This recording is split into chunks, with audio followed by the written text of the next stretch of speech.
If technology is working today, we're live and technology is working today. We don't have someone in Costa Rica, we have someone in Melbourne today. My love, my joy, my wonder, only separated by 3 hours away. I had to get a topical background, hence the universe, the pink and blue today. But how should we start this call? Should we start with our 5 breaths and then we'll explain why we do it every day? Yeah, Ready? I like that. Cool.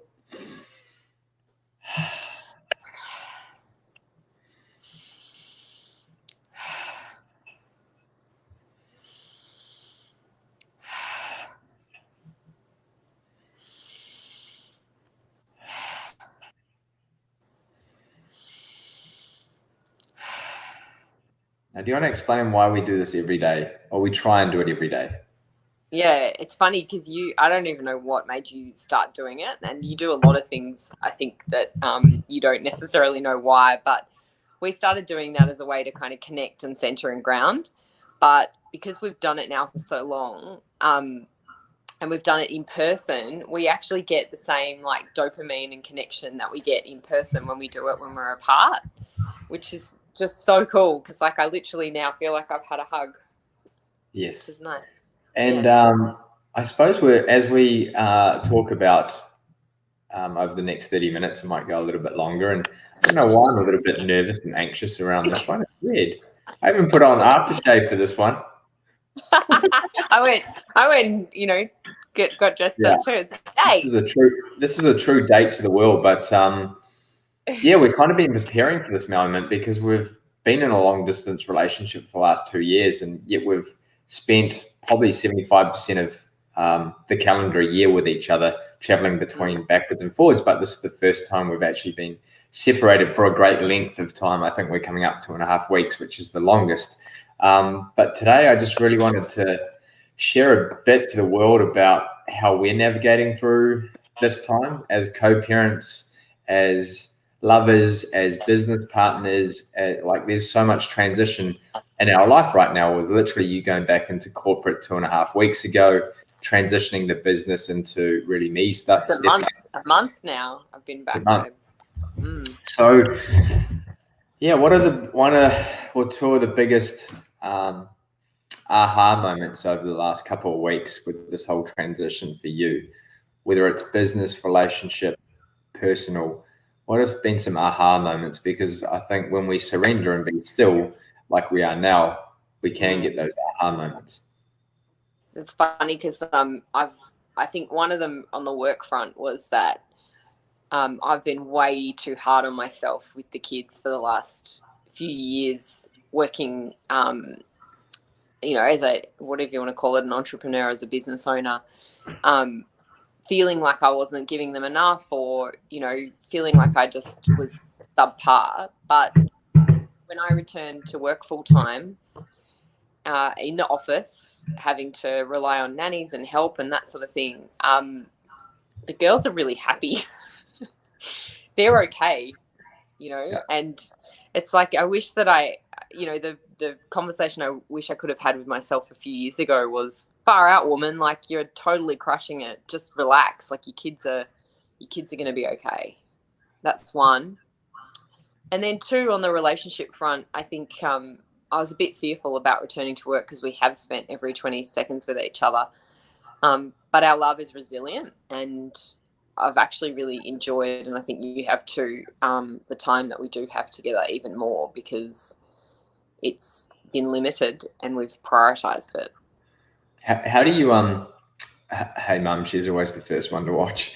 How do you build how do we build resilience in times of changing and crisis? Yeah. And I suppose you can give a context around, like we can give so many contexts over the next 30 days. Yeah. There's so many different things. Go. You go. Well, I think building resilience requires stress testing. Like, you don't know what you're capable of unless you try, and you don't know unless you then reflect on how far you've come from and to. And I think one thing that we do on an ongoing basis is like we try to give ourselves credit, and we try to actually reflect on, where we were versus where we are, what we've been through, what we learnt through that. And you don't know what you don't know. So like you've got that unconscious unconsciousness, and then you've got conscious unconsciousness, and then you've got conscious consciousness. And I think you build resilience through going through stuff and then bringing awareness or consciousness to it. And that just comes from trying, being courageous and brave and giving things a go, really. As we kind of talked about it before this morning, and we wish we should just record our life and our conversations. We probably speak 4 hours a day on FaceTime, but the change of mindset or being able to reframe something and just being able to stop in its current moment. Because I was quite negative this morning when I woke up, and we have the ability to talk through those, whereas probably in the past I've just tried to push through them, or we've both tried to push through them. Push them away, yeah. Like when something negative happens, it's like bleh. It's either like bleh or like bleh. Versus, okay, there's this negative thing. Why is it negative? What's the lesson? What's the thing that I need to understand from this? What's this trying to teach me? How can I experience or feel the feels and then move through it? Yeah, I think that's been a massive lesson for both of us. Yeah, I think, and as I said in my post this morning, like it's a time to be able to be present with lessons, because sometimes when we're in our busyness of lives, before this happened, we didn't have time, and we didn't have time to learn from our lessons. And we had this courageous conversation this morning on the work front in regards to transparency and when am I going to actually learn the lesson. And I feel this opportunity and gratitude towards being in isolation, that you can kind of process it and go, well, what part am I playing in this right now? And what lesson can I learn to be able to grow and evolve? What are my fuck ups? What do I need to own? What do I need to take responsibility for here? Like that's been something that I'm lucky. Like I was drilled into us growing up. Like mum and dad would sit down and be like, what's the lesson? Like, what have you learned? And, having a teacher and an HR guru in the house means that they are having those conversations every single day. I probably didn't realize how powerful those conversations were until I've become, a parent, an adult. I'm not an adult, a parent myself. And I think that it is in times like this where conversation is the new currency, right? Like how we communicate is everything. And we are all online right now. We're all having more conversations than we've ever had before. We're all having more video conferences and FaceTimes and things like that. And I think the key is if we can be authentic in our interactions and we can be vulnerable and we can be real and we can share our real feelings, that's going to create more depth and connection than we had when we were able to see each other all the time. Mm-hmm. Mm-hmm. It's like, I had an experience last week where I shared something online and I had some people comment on it in a really negative way, and I reached out to a friend and I had a massive cry with her on the phone, and like I was, super vulnerable with her, just saying like, I don't think people even understand how hard, we've done it, I've done it over the last couple of years, and one of the things this person was saying to me was like, you paint everything so perfectly, like you've got this perfect life. And I was like, well, you know what? I actually really enjoy sharing my high points, and I make no apologies for that. I don't care if you think it's my highlights reel. It is my highlights reel. I don't want to post my lowlights reel because that would make me feel really fucking shit. So instead, exactly, we're called memories for a reason. Is like we want to be able to look back on memories. I want to see the good stuff. Let's just say a human has 256 gigabytes of memory. Like, let's just say that just for the sakes of it. Do I want to waste my 256 gigabytes storing stuff that makes me feel shit? Or do I want to prioritize and save the stuff that makes me feel really good about the experience? So I've always lived like that. And that's been something that people have commented on in a negative way over the years, like that I'm very good at reframing and that I only see the good. But I feel really, really good about it. I think that's a perfect segue into obviously we're deeply in love, and we have this incredible chemistry that is hard to be explained, but let's not brush anything under the carpet. Like with that chemistry also has explosions, like the background of our screen right now. There's pink and blue, and they collide sometimes. And maybe this is a perfect time in conversation to be able to go, there are conflicts, but it's how to deal with conflicts and tensions that has probably been an evolution from chapter one, and that sometimes takes trauma. Like, it's interesting what comes out of trauma, whether it be a divorce in our cases or cancer with many of our friends that have gone through, or losing someone close to you, is that aha or waking up moment. And it's perspective, right? It's like if your life is a sum of moments or frames, those big frames put everything else into perspective. When you have, a death or an illness or a relationship breakdown, like, they are big frames in the context of all the little frames that you've experienced, and so they contextualize things in an entirely different way. And that, we've often talked about, like, how do you get people to get that contextualization or that perspective or that peripheral vision, as you say, without having to have an illness, a death, or relationship breakdown. And that, I think, comes from really doing, you'll hear in the spiritual community, people talk about doing the work. Like, do the work, avoid the escalation process, but some things are unavoidable, obviously. But doing the work and doing the work together is two things as well, yeah? And I think that's what we've learned as well. And let's not just all focus on the personal side. It's in work as well, is like doing the work inside your organization, and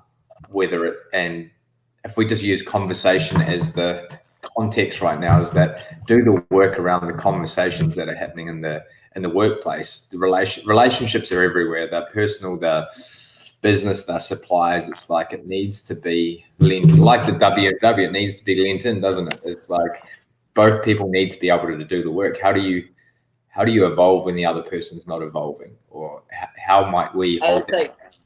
Yeah, and I'm in a really interesting context right now, because I actually only got to spend a week and a half with my team before we were all working remotely, and so I don't have deep relationships with people yet.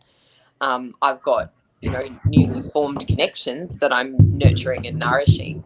And to your point, how do you form a relationship when you're evolving and potentially someone else isn't? And I think it comes from checking in and repetition, like the repetitive nature of checking in. How are you? Where are you at?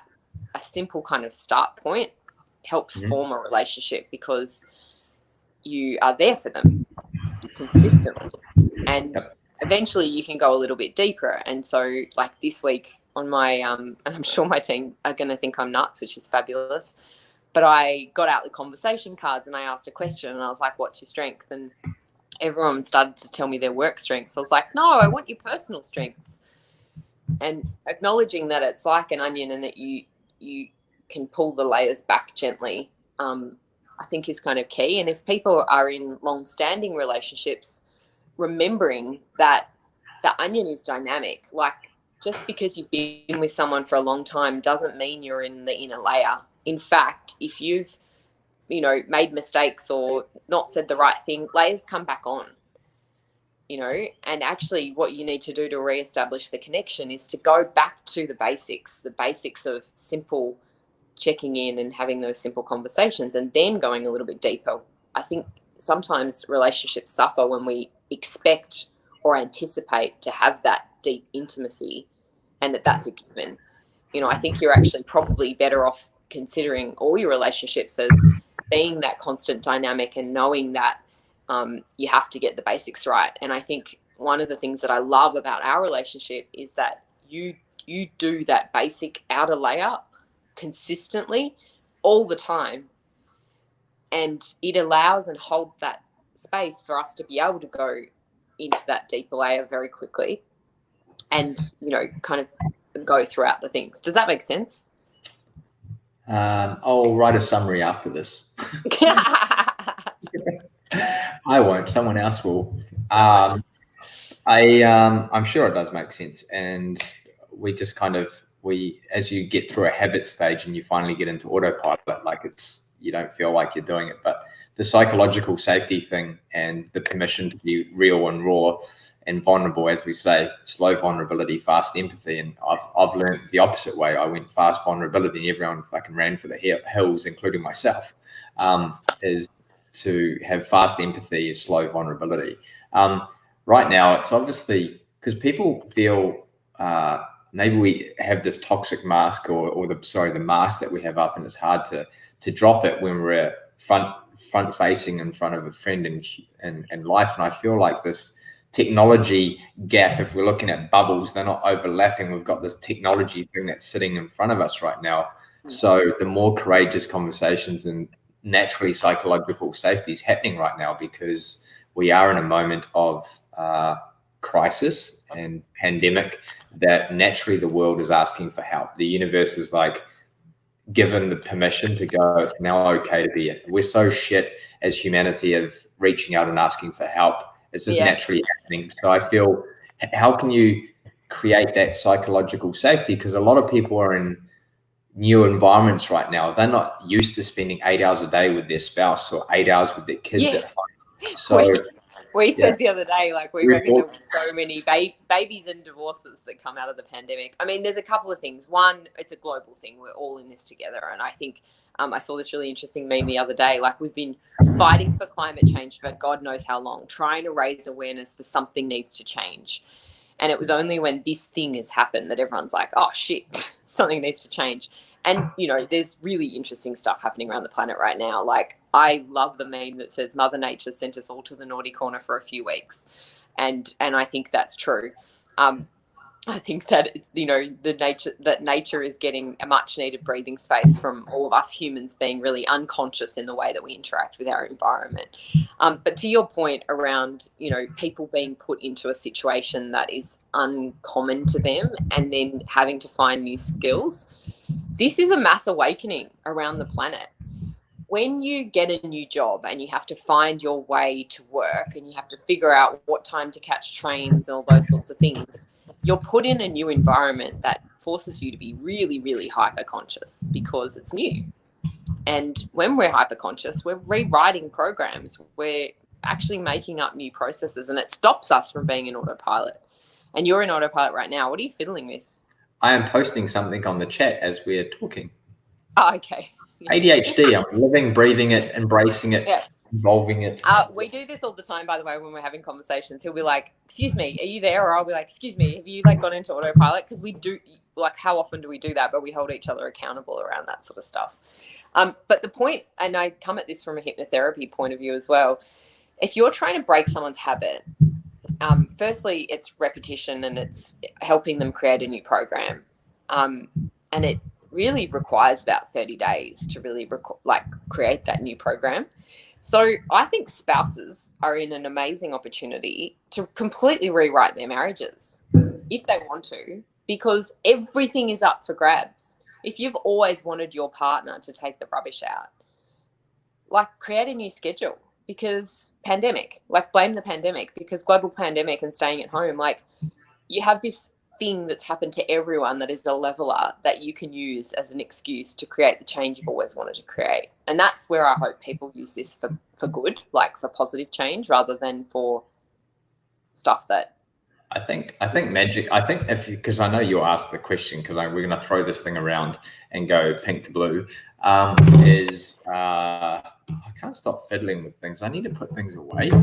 Or just get some toys on your desk that you can play with, like a. I do. I can LOL with no kid. I know I saw you fiddling with that before we were on the phone, but like, get some colored pencils that you can sit and, or get some of the kids' Play-Doh or something that you can just sit and like fiddle with, because it is calming as well. Or some crystals. I've got crystals always within me that I play with. If I had a magic wand, like, to get everyone to do the love languages with their kids and with their spouses and with their parents, and that is, like, I know you'll be asking that question soon, so I just jump straight to it. Is like, love languages is just so powerful. And it's that onion thing, right? It's knowing, like, to actually penetrate that first level, you've got to have the language, you've got to have the codes, and the language is different for every person. Like, for you to bond with me, you have to know that, you know, words of affirmation are the the best way to make me feel good, to allow me to drop the mask, if you like. You're looking beautiful today, baby. Thank you. See, it works. Like, I'll be like, look, you're doing such a good job. I think this platform that you found is so cool. I'm really impressed. And acts of service is Sarah's other one. So like, it's the hardest thing for us right now in this complexity little Bermuda triangle that we are in. Or maybe it's square, because we literally have 4 houses that we're navigating between co-parents and kids. And right now I want to be with my kids, and it's hard because of all these restrictions that we have on, and to be able to help my ex-wife Hayley support the kids, because I know how freaking hard it is with 3 kids at home, because they don't have friends up in Mangawai, and so they're pretty much just with me full time. There's no care. So to be able to support that ecosystem, and then also the other side is being able to help and support Sarah when she's working. So the acts of service thing, there are ways to be able to help, really simple ways. So he's been ordering me Uber Eats. It's so amazing. And I've not been living my best life. Well, I've been living my best life, but I've not been living my ideal kind of work scenario the last few weeks, because I've been on one of the crisis response teams and working 12 to 15 plus hours a day. And so food arriving on my doorstep and getting a text from Steve saying food's there has literally been like heaven, just heaven. So there's little... What I say you do is, like, I'll chuck the link to Love Languages up here and send it to the 5 people that you care most about right now. So if you're living alone, it might be to your mother and father, or it might be to your best friend, to be able to just understand the power of 5 people around you, kids, parents, spouses, husbands, wives, is really, really powerful. And then be able to act on one of those services. So because we can all do that very easy. There's no cost involved or minimal. Like if it is, well, for Luca, my son, it's gifts. So there's always a little bit of cost involved. And it was interesting because I wasn't expecting Stella's top one to be gifts. But when you say gifts, it doesn't have to cost money. What I've been doing for Stella is those little busy bags that I talked about on my thing. So I'll put things that are interesting for her to look at. And she's like, oh, thanks so much, Mum. Or I'll tie a different color ribbon around one of her teddies. And she's like, oh, wow, thanks, Mum. Like, we get caught thinking gifts have to be money, but we can still create that dopamine of new, like something that's like novel and uncommon without actually having to spend money. So we have 7.5 minutes if we're going to try and keep to this 30 minutes. And obviously he really wants me to turn it around onto him, because he actually, one of the things that Steve loves is he loves it when I ask him questions, because I do ask good questions and I get him to think about things in a different way. So I will do that for you, sweet. No. I always go and actually turn it around as like, because obviously this subject was around innovation. Like, how do we innovate in times of crisis? And right now we have a couple of things going on. There's the corporate world where Sarah is right now with her job and how she's head of change, and like, how do you innovate through a time of crisis? And right now I'm an entrepreneur, where our industry, which is literally the last 15 years, is about bringing people together in live experiences. And that has changed overnight and will not be, there's a new normal. It's not going back to how it was. There's a whole new normal. So like design thinking, appreciative inquiry, maybe you can kind of frame it around appreciative inquiry and design thinking, and how those things magically too work together.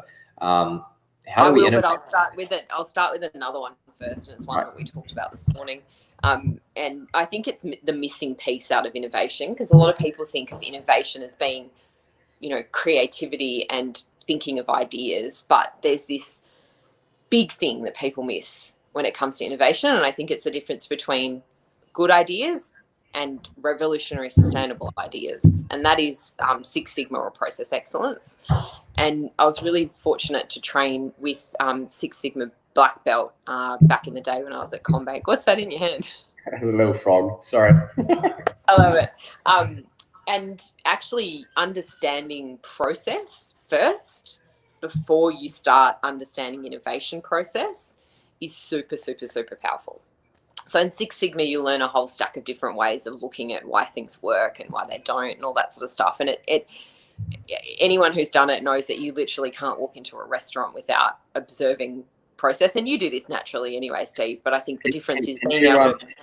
Can you give the listeners or the viewers an example Yeah. of like in our business, like going from, yeah, exactly what you just said, like an example of like we're wanderers right now and how we look at that and innovate Yeah, on it. so right now the thing that the business needs to be doing is mapping processes. So understanding customer journeys, understanding how payments are taken, understanding how you can create an experience that is simple and easy, and looking at the back end and looking at how data is stored, whether there's double handling. I gave Steve an example before, back in the day, working in a corporate, and a particular process may have involved 9 people. So there may have been, an email that was sent to someone else who did something else, who then actioned something else. And you actually map through exactly what happens to go from A to B, whatever that kind of is.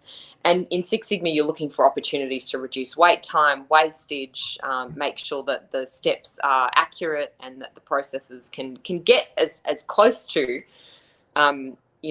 straight through processing essentially as you possibly can. And looking to optimize systems and processes is innovation, in my opinion. Like looking to create, single sign-on and buttons that you can click that do things in a way that just like is beautiful and makes sense, makes people feel really, really good. And that, I think, is one of the lost pieces, as I said earlier, in terms of innovation. And then you can look to be creative and amazing and that sort of thing. So I've always said, when it comes to innovation, think of it like cooking. And I look to other industries to learn from them. And I think that that's another part of a really great innovator's mindset is, an executive chef, he will, or she will set up the kitchen, assign roles and responsibilities, understand the recipes that each person is going to be doing, and really refine and make it the art of. And it's where science meets art. And I've always said that wonder is actually the nexus of, science or meets art or creativity. And for me, the wonder mindset has always been about bringing together process, rigor, science with wonder or creativity. And it's that those two energies, when they come together, where you create true excellence, because you're not just resting on your laurels. It's not just a happy accident. It's something that is operationalized and that can, consistently happen. And consistency and continual improvement are things that I'm super passionate about. Like, I got really nerdy when I was studying at university. Back in the day, it was total quality management. It then went into lean manufacturing. We then looked at quality management, and then moved on from there into, Six Sigma. And there's now amazing other processes that kind of look at that. And the process that I've always taught, which Steve's been through 1,000 times because he's been to my workshops, is design thinking appreciative inquiry meets quality management or process excellence. It's about understanding what problem are we really trying to solve here. And to do that, you need self-awareness. And then after you've got the self-awareness and you've started to understand what problem you're really trying to solve, having a level of play and story and creativity, but also that underlying sense of, rigor and process and excellence that takes you through a process. The tensions that you have to navigate between, convergent versus divergent thinking. I think there's a lot of people who are excellent at being convergent thinkers, at really zoning in on that's the problem and this is the solution, but teasing out your thinking process and actually asking more questions to go, well, is that really the problem? And I experienced that again back in corporate, where people were like, right, this is what we're going to do and this is why. I was like, can we just ask some more questions first? And so, appreciative inquiry in terms of asking questions, but asking the right questions to open things back up, and actually asking questions in a positive way to discover a positive core is, again, really, really powerful. Because when people look to frame up a design problem, they often look to things that are painful for people. Like, pain points are a really great source of problems to solve in an organization. We often look at our customer complaint data, or we look at our failures, or the things that are broken, and they are really great places to start. But another really great place to start is the stuff that you're already doing really, really, really, really well, and looking at how you can amplify that and take the lessons of understanding the process, what made that thing awesome. And so appreciative inquiry to discover that positive core is fantastic. But again, for me, if you're not then able to actually map the process and operationalize and understand, well, these were the roles and responsibilities of those people, and this is how they did that thing to make it so awesome, then you can't create sustainable, long-term, scalable innovation and change. And that's sort of where I see those things kind of fitting together. And I could literally talk about this all day because it is something I'm super duper duper passionate about. Yes, don't get us started. We'll go all weekend. No. Yeah. But and everyone thinks like design thinking, or when you're going to do a certificate or upskill, or right now everyone is and along with me, investing time into one, being curious or diving deeper into what sparked your imagination with that curiosity, and maybe taking action on that, whether it's study, trying a new experiment. And now's the perfect time to really do it. But just realize that what personal learning can I get out of this business learning? And that's what really happened to us up in Exchange in the Appreciative Inquiry. We went to Exchange, who are great partners of ours and what we bring to our events, for the processes for what we do in our events and experiences. We know we do incredible events and experiences, but we wanted the actual process and the science and everything around it. What we came away with is like being able to bring that into our relationship and our families, our families and friendships. everything. Yeah. Working from a positive core, and I think it's even more evident with New Zealand and Australians, is that we're so quick to stick a finger at it and go, there's a problem here, let's solve a problem. It's literally built into our DNA, and it's like, how do we fix it versus let's look at... I think to be fair, that's most humans. Like, we are hardwired to find problems and seek solutions. True. And these amazing programs or processes allow us to look at things in a different way. And rather than jump straight into, well, this will fix it, taking a moment to actually go, well, is that the real problem we're trying to solve? Or are we lensing this in a way that's very biased, and are we allowing our bias to shape a solution that is actually just solving this, you know? Like a personal example of using Exchange and design thinking is when there's conflict, and when we look at our parenting styles, when we met, they were creativity and just amazing stuff that Sarah does. And then mine is kind of strict and minimalism and like a bit of a military operation. He was a military operation, and we, like, the first weekend that we got all the kids together, the kids were amazing. They were having a great time. We were in like a state of high conflict, and it was not fun. And we ended up going just to bring back memories. Yeah, so we ended up going for a walk literally to this place that's in the background right now, and blowing up at each other, because I was like, you're being a dick, you know? This is like how and I'm proud of the way I parent. Like, I love the way that I parent. I love that I'm, you know, into helping them express their gifts and their creativity and their soul signature and all that sort of stuff. And he was like, but your children lack discipline and structure, and they're wild. I was like, oh my God, there's too much glitter. And I think I had a part of birthing this no litter glitter, because I was like, Sienna, there's too much glitter in the house. And so, hey, there is some conflict in the background. But but the interesting thing, we actually asked ourselves, we were like, what problem were we really trying to solve? And that's to your point, in how you can use these models, and what is working, and how do we play to our strengths? Because we actually play really well with the kids. Steve plays with them really, really well, but then he was then feeling like he needed to like crush down on the play to like be serious and get them into rigor. And we found this really beautiful balance between the two of us, and it did take us about 12 months, to be honest, didn't it, to find that. And it continues to evolve. And we still have conversations about it, like, but we check in with each other. It's like, I'm thinking of parenting in this way to this thing.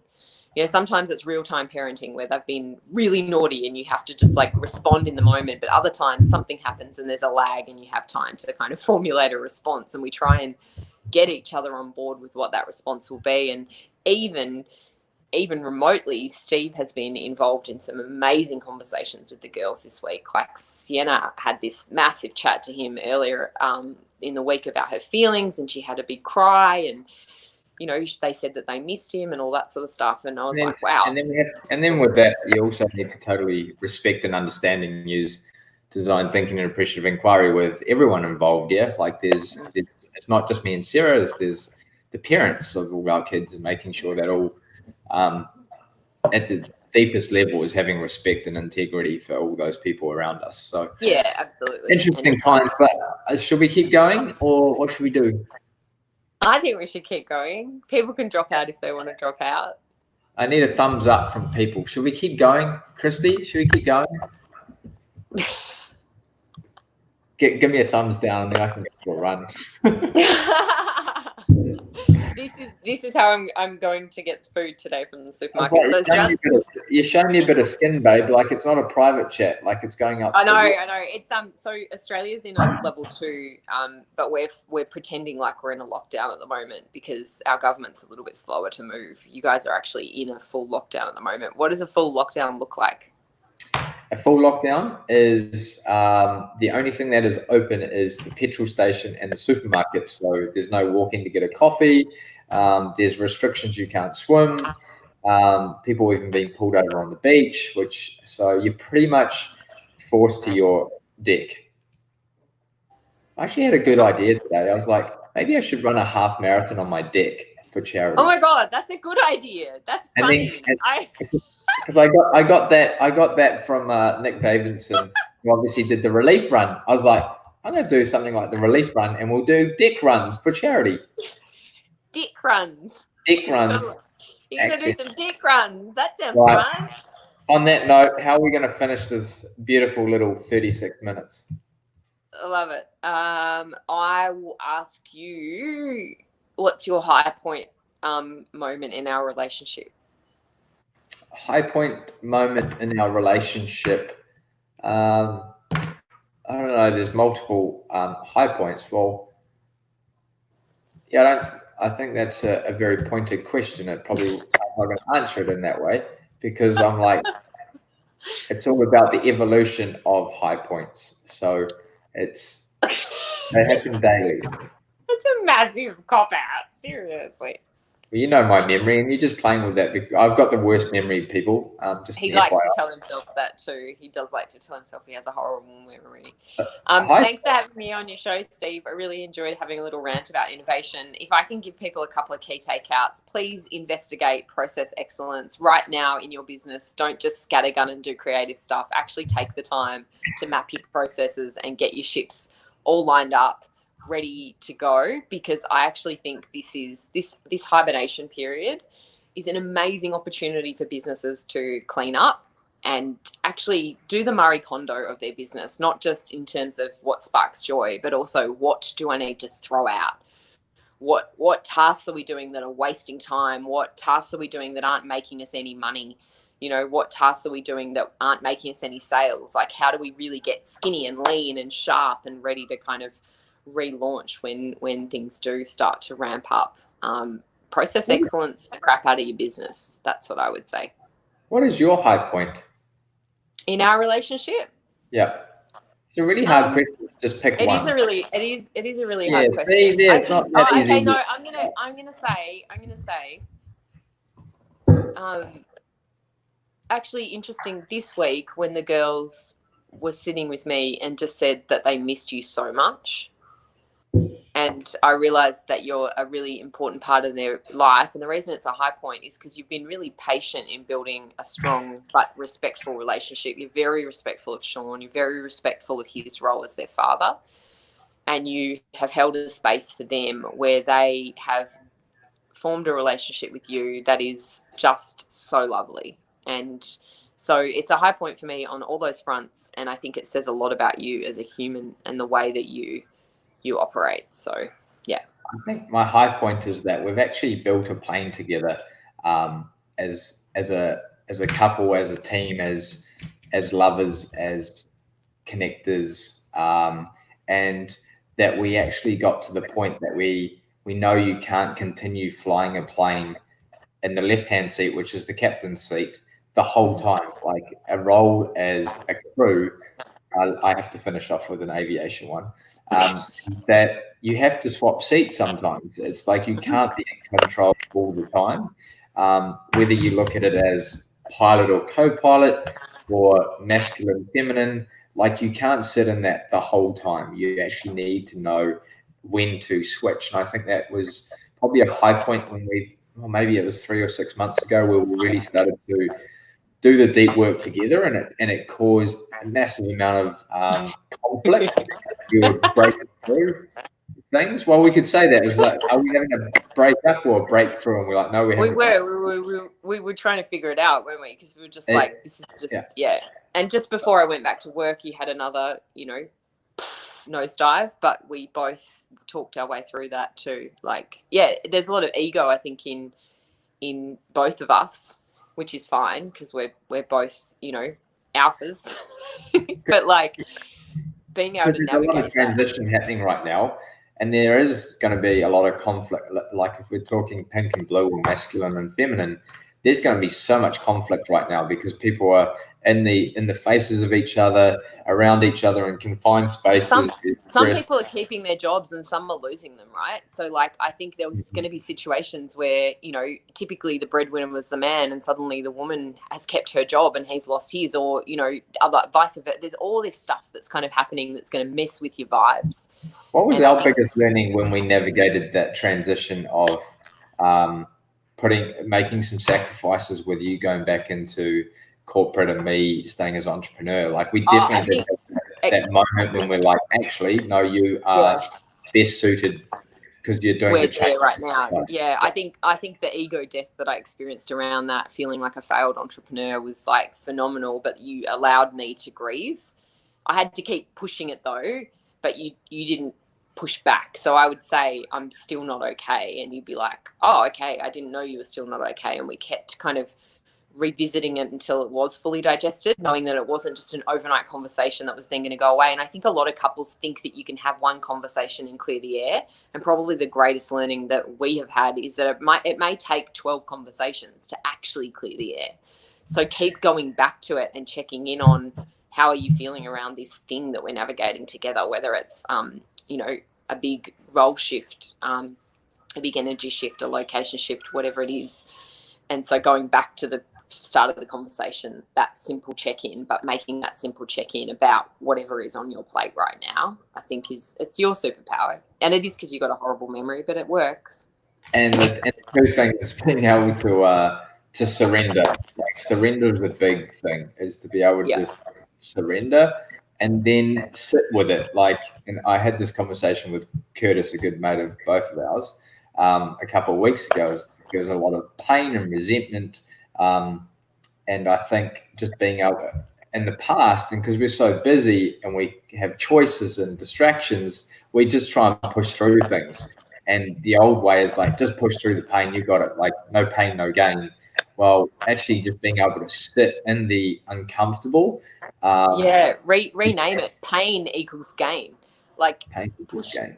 Yeah, like go through the pain because you will get the gain. Like sit with the pain and acknowledge the pain and talk about the pain. Like I think the other key was you really gave me permission to connect with people to talk about what I was going through too. And like shout out to Jackie and your mum and my parents for holding space for me, because I have felt safe to have conversations. And I think in the past, like I never wanted to say anything bad about anyone. And I know Sean and my breakup came as a real shock to a lot of our friends, because they were like, what? You guys look so happy. And I was like, well, we were happy. I just don't want to talk shit about people. And I think it's knowing that you're not talking shit about people. You can talk about feelings and experiences without being disloyal.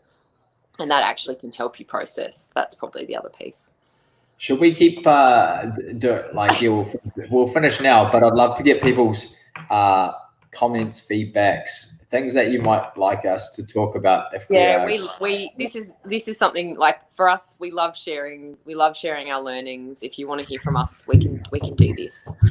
Otherwise, who else should I talk to tomorrow? Yes, let's tag people. Let's start tagging who you should talk to. I go female, male, pink, blue. So tomorrow needs to be a man. So tag me on who I or should someone in their masculine energy. I love it. Let's But wrap right up now, at 44444. So then it's a really nice number because I love my numbers. Hang on. Right now, it's people that 4 seconds. 3, 2, 1. Bye. No, it's still going. Oh. It's 3 seconds. It's Aussie time. Right, end book. Oh, damn, I missed it.